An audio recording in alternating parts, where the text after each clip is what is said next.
जैसे कि हम सब लोग देख रहे हैं अभी पेट्रोल का भाव 118 तक पहुंच चुका है, जबकि धीरे धीरे अभी देखते ही देखते 150 तक पहुंचने में देर नहीं लगेगी। जैसे केंद्र सरकार को हमारा ये आह्वान है, अगर सामान्य जनता, अगर जो गरीब जनता है वो अगर सरकार बना सकती है तो वो कहीं ना कहीं सरकार गिरा भी सकती है।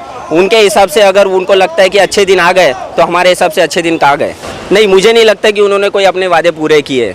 जैसे कि उन्होंने बोला था 1.5 लाख रुपए सबके अकाउंट में आएंगे, सबको फ्री गैस सिलेंडर गांव-गांव तक उन्होंने पहुंचाएंगे बोले थे, बेरोज़गार को उन्होंने रोज़गार देने का सोचा था। अब मैं अगर नवी मुंबई की ले लूं तो मैं आज हम लोग का यहाँ पे प्रोटेस्ट करने का मेन रीज़न ये है कि तुरबा ये ऐसा लोकेशन है जहाँ पे आप देख सकते हो कि गरीबी क्या होती है।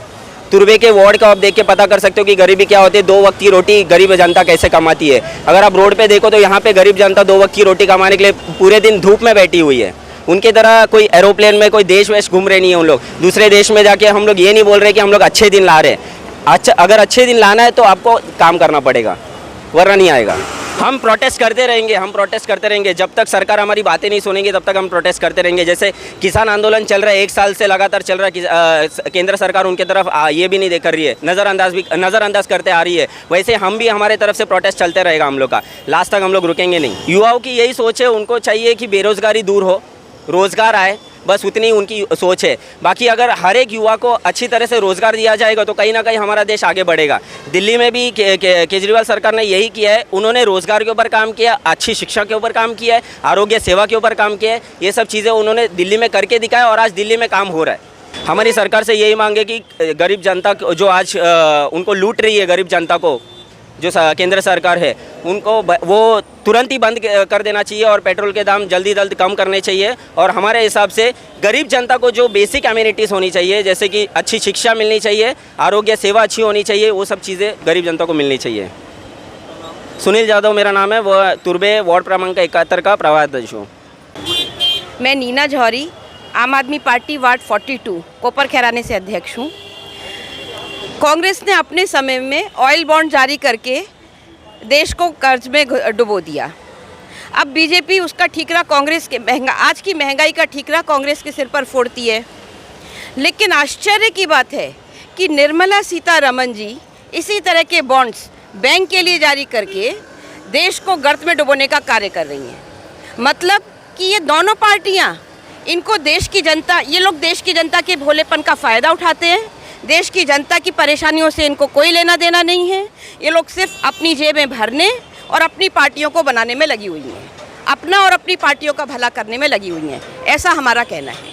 मेरा यही कहना है कि जो प्रधानमंत्री जी मोदी जी उस समय कहते थे, तत्कालीन प्रधानमंत्री मनमोहन सिंह जी के लिए, कि हमारे प्रधानमंत्री महंगाई का एम तक नहीं बोलते हैं।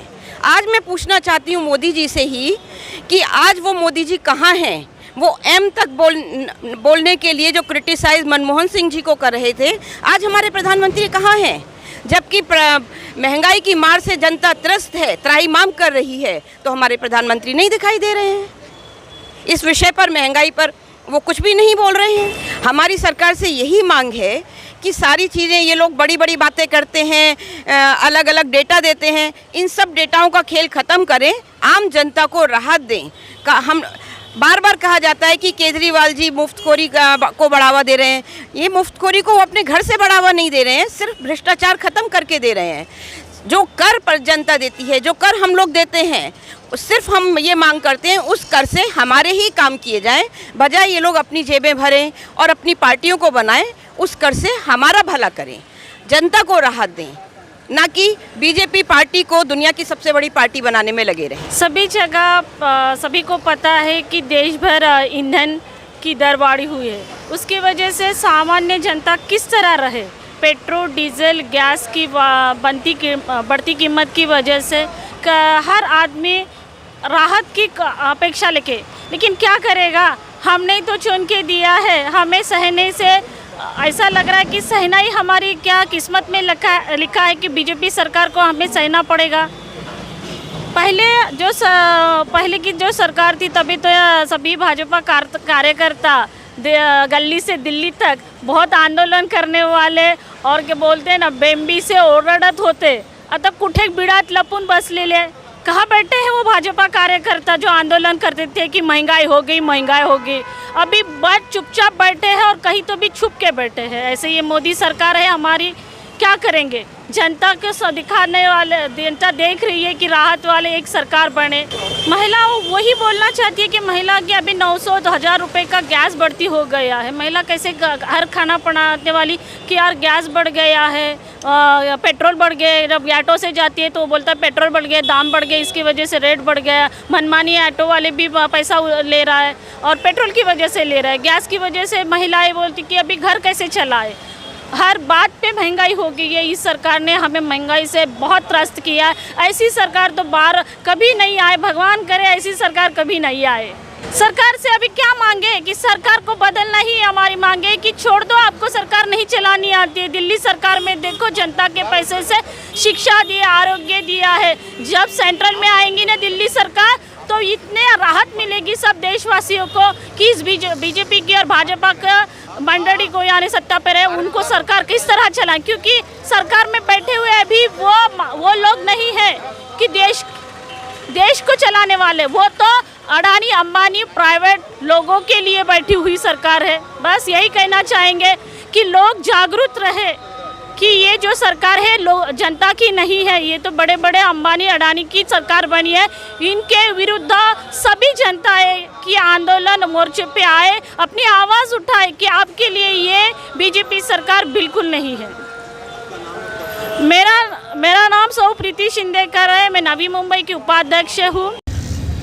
आपल्या केंद्र सरकारने सध्या दिवाळीच्या काळात सर्वसामान्यांच्या खिशाला फार मोठी झळी लावली आहे आणि त्याच निमित्ताने आम आदमी पक्षाकडनं सर्वसामान्य त्रासलेल्या आम आदमीकडनं नरेंद्र मोदी सरकार आणि आपले अमित शाह होम मिनिस्टर यांना त्रासलेल्या नवी मुंबईकरांकडनं आम्ही दिवाळी गिफ्ट पाठवतोय। तुम्हाला मी ते दाखवतो। कुरिअरने आम्ही तिकडे पाठवण्याचा प्रयत्न करतोय। सामान्यांना नॉर्मल डब्यामध्ये प्रवास करताना अगदी कमी किमतीमध्ये आपल्या गावी जाण्यासाठी सोयीस्कर होतं अशा रेल्वेच्या डब्यामध्ये त्यांनी रिझर्वेशन आरक्षण लागू केलं आणि सर्वसामान्यांना गावीत न जाण्याचा जो कटाक्ष आहे तो रेल्वेने केला आहे। त्यामुळे रेल्वेच्या बाबतीतही आम्ही गिफ्ट दिलं आहे मोदी सरकारला तिकीट ॲड करून। पेट्रोलचा भाव वाढला म्हणजे गाड्या चालवण्यालाच त्रास होतो अशातला भाग नाही आहे। सर्वसामान्यांचा भाजीपाला असेल, मग तो कांदा असेल, टोमॅटो असेल किंवा औषधे असतील, या सगळ्यांवरती त्याचा परिणाम होतो।